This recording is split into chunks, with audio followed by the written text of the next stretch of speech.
Hey guys, welcome to BP the Bible Perspective. T.D. Jake's daughter and associate pastor of the Potter House is getting a divorce. Sadly, this is a too common occurrence. Now, before we get into it, please like and share this video and subscribe to BP the Bible Perspective. And as always, if you have a thought or comment, add it to the comment section below. All comments are welcome. Corey Jakes hyphenated Coleman, married name Corey Jakes, maiden name, and daughter of famed pastor T.D. Jakes is getting a divorce. Sadly, this is a too common occurrence that is going on in Christian leadership. Now, I already profiled this divorce, Devon Franklin and Megan Good, and she's an actress, but he is a Seventh Adventist pastor. And of course, what made their divorce kind of spectacular, or I should say not spectacular, but they boasted how God told them, okay, God told them that they were to be together. And then, of course, God seemed to not be able to tell them to stay together. A little more about, I'm going to break down this article about the recent announcement of her divorce. Now, Corey Jakes grew up in Christian royalty. You know, everybody knows her father, T.D. Jakes. In the 90s, he had staggering crowds at his Woman Thou Art Loose conferences. I mean, we're saying 50,000 to 80,000 cramming these massive stadiums. Of course, he's become very wealthy. He's doing all kinds of things like movies.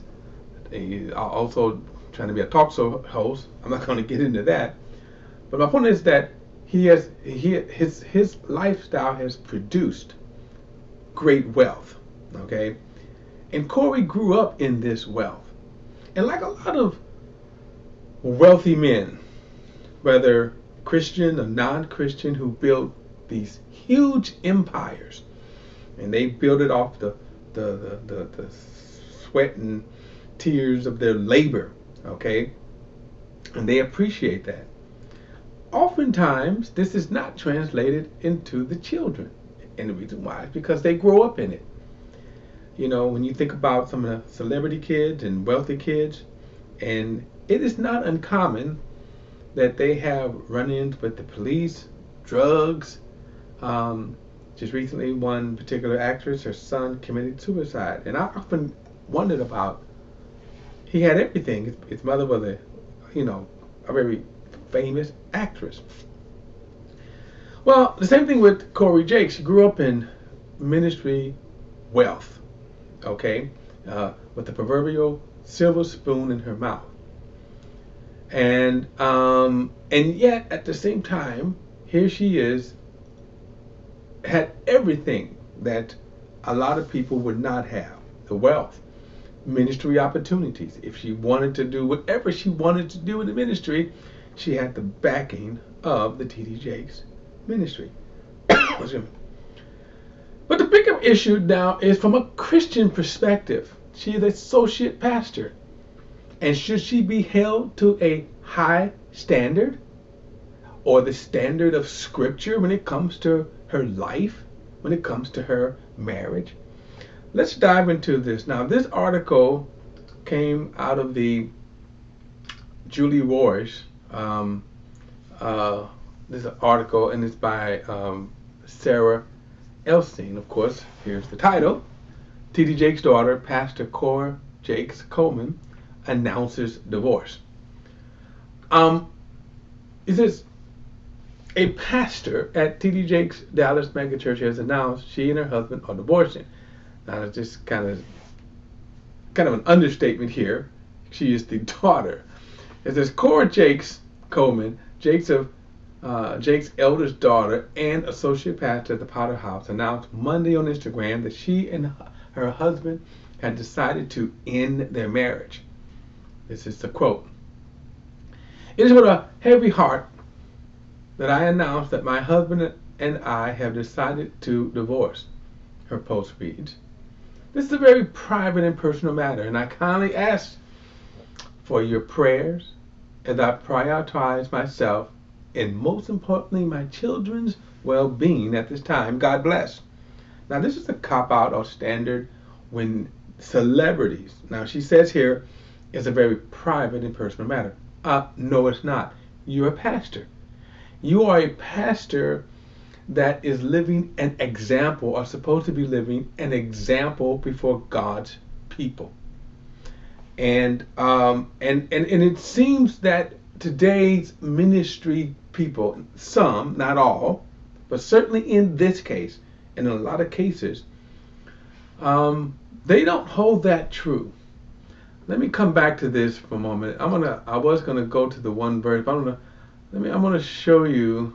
I want to read this verse here because I think this is important, especially because I know that there are people who want to criticize me for criticizing T.D. Jake's daughter. And so I want to read this. I kind of have to go through this and find it. Let me see here. Chapter 5. And this is Peter giving. I'm going to read the whole thing here. Verse 1, chapter 5. 1 Peter chapter 5. That therefore, as a fellow elder and witness to the sufferings of the Messiah, and also a participant of the glory about to be revealed, I exhort the elders among you, shepherd God's flock among you, not overseeing out of compulsion but freely, according to God's will, not for the money but eagerly, not lording it over those entrusted to you, but being examples to the flock. And when the chief shepherd appears, you will receive an unfading crown of glory. Let me go back to verse 3 now. Look at the statement I want you to see right there. But being examples to the flock. Now think about that. So when we read this and she says this is a private matter and I kindly ask for your prayers. No, you're a pastor. You're supposed to be an example. And this is handled in a Hollywood fashion. All right, let me go on and read some more. It says Jake Coleman is director of the children's ministry at Dallas Mega Church and is the author of Faith in It and a Ferocious Warrior. She is licensed through the Potter House School of Ministry and runs a ministry for women dealing with infertility. And to me, this really says absolutely nothing here. In other words, a school of ministry, what is it worth, right? Jake Coleman's married Richard Coleman, known as rapper Ski Ventura, on June 4th, 2011, at their parents' home. Both are in their 30s. They have adopted 2 children. It is unclear whether they have already filed for divorce. Court records in Dallas County and surrounding counties don't list a divorce case for the couple. The Royce report reached out to the Potter's House to ask whether the church has any policies for its pastoral staff regarding divorce. Our call wasn't immediately returned. I didn't expect for it to be returned. Again, these kinds of ministries are not true ministries of God. They are really dynasties. They are corporations, okay? This is why, as I said, his daughter could do anything she wants in the ministry. She's going to continue to do anything she wants.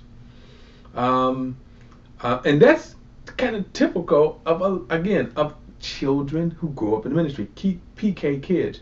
But I'm going to say even more than PK kids, these extremely wealthy PK kids. It says Richard Coleman survived kidney failure in 2018. He discussed his health and how his rap are rooted in his Christian faith in 2019 in an article published in the Dallas Observer. I want people to look back and see my legacy as some who stood for something positive in the middle of a whole bunch of music that in hip hop spews out hatred or selling dope and guns and violence, Coleman told the Observer. In a 2017 Instagram post that has been taken down, Jakes Coleman marked the couple's 6th anniversary by describing how she prayed for her husband before they met. Now here he is again, right? Lying on God, just like the when Devon Franklin and Megan Good, how they claimed that God spoke to them. Now she prayed for this husband, and now what? Now when she asks for prayers, how come she's not praying to stay together? Remember she said, I'll ask for your prayers. Meaning, let me go back to this because I want you to read this here. Let's go back to this. Here is the actual, I think this is the Instagram screenshot. And it says here, it is with heavy heart that I announce that my husband and I have decided to divorce. This is a very private and personal matter, and I can only ask for your prayers as I prioritize myself and most importantly my children's well-being at this time. God bless. In other words, none of your business, stay out of the business. Okay. Let's see here. So again, she prayed for God, right? She prayed for God, as she claimed. She prayed for God. I'm going to get to that in a moment. Look at the next. She said she had asked God for self-control and help submitting to His will. The Christian Post reported at the time. She also prayed for someone to protect me. In a now deleted anniversary post the same day, Coleman also recalled how the couple had promised to love and cherish one another through any circumstance. Let me help them out here. I'm going to go back to this one scripture before I close out. And this is the one I want that a lot of Christians, by the way, do not seem to want to acknowledge and or obey. And here it is. This is Paul speaking, and he's talking about marriage and family in a very unusual way. He's also talking about like sex in marriage. We're not going to get into that, of course. I know that's enticing, but I want you to read this one verse he says here. Now I'm going to read verse 10 and 11. He says, I command the married. Now, all of the other kind of cases he's been in this chapter, he kind of gives, he said, this is what I'm telling you. This is my take. But I want you to notice how careful that he is to say, I command the married, not I, but the Lord. So let's make this clear. This command that he's given is directly from the Lord. He says, a wife is not to leave her husband, but if she does leave, she must remain unmarried or be reconciled to her husband, and the husband is not to leave the wife. Let me go back and read this again. I command the married, not I, but the Lord, and that's extremely important. A wife is not to leave her husband, but if she does leave, she must remain unmarried and be reconciled to her husband, and the husband has to leave his wife. Now, there's a couple of things I want to point out with this. I'll start with the last verse in verse 11. This verse 11 kind of gives us sort of a safety relief, a safety kind of relief. Because there are bad marriages, there are bad circumstances, there are bad things sometimes that people have to deal with. So notice what Paul says right here. If she leaves, meaning separate, notice what he says. She must remain unmarried. Why? Because between two Christians, they are bonded together in marriage for life. And here, Paul is not giving any reasons. And the reason why I say that is because oftentimes people will cite in the Old Testament provision of you can divorce in the case of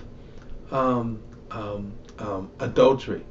Notice Paul is not giving that here. And notice he not only gives it, but he says, this is what the Lord is saying. A wife is not to leave her husband. But let me be clear. If you're in a bad situation, and there are, There could be a lot of reasons why you're in a bad situation. You could be in a bad situation because you yourself are not spiritually mature. Or you can be in an abusive relationship. Notice what he says. But if she leaves, she must remain unmarried or be reconciled to her husband. That's the option.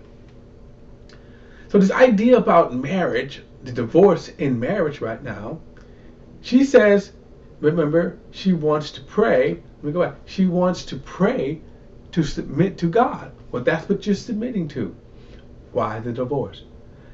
Furthermore, why isn't her father, the famous TV preacher, counseling her with this verse?